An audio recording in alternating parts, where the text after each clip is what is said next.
Hello everyone! Ang video ko sa araw na ito ay magluluto ako ng adobong native na manok. So, ito, una, mag-isa tayo ng bawang at sibuyas na may luya konti. Konti lang yung luya. Ito, linagay ko na ang nilagang manok. Pinakuluan ko na itong manok. Linaga ko na kanina pa para malambot. Dami-damihan natin konti ng mantika o lana. Papasarapin talaga natin to. Siyempre, maglagay tayo ng luya, laurel, dahon ng laurel, at maraming pamintang buo. Yung pamintang buo, tapos durugin mo lang para lalabas yung lasa. Yung paminta talaga ang magdadala ng lasa. Itong manok, bago ko pinakuluan, sinangkutsa ko muna para matanggal yung anghit o lansa. So, ayan, lagay tayo ng toyo. Paramihin natin yung ating toyo. Wala akong patis. So, naglagay din ako ng kunting-kunti lang ng bitsin. Tapos, ibubudbud rin natin ang, syempre, may magic. So, yung magic, kahit walang magic, kasi alam niyo itong magic, hindi naman yan kailangan.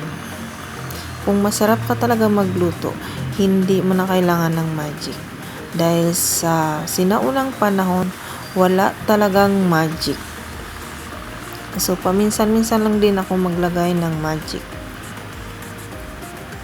Natural talaga yung sarap. Kailangan natin. Ayan. O, diba? Madali lang ito kasi malambot na yung manok. Paluto na to. Patuyuin ko lang kunti ang ating adobo. Siyempre, mas masarap kasi yung medyo tuyong-tuyo siya. Yung lana na lang ang lalabas o mantika. So, wala itong sabaw. Ang kanyang sabaw is suka lang, toyo, at saka mantika. At maglalabas pa din ito ng mantika, itong ating adobo.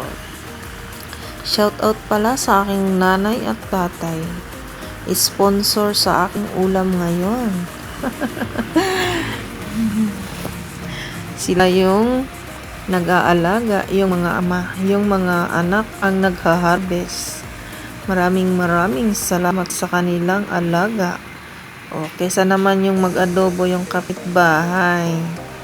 Lagi silang nagrereklamo kasi yung mga manok nila hindi na umuwi. Paano kasi uuwi yung mga manok? Madali lang talagang pulutin ng tao dahil napakadali lang huliin yung mga manok ng aking nanay at tatay. So, ayan, malapit na. So, alam nyo na ang mangyayari. Only rice na naman tayo dito mga inday. Mag-e-expand na naman ang ating day. So, ito, luto na. O, diba?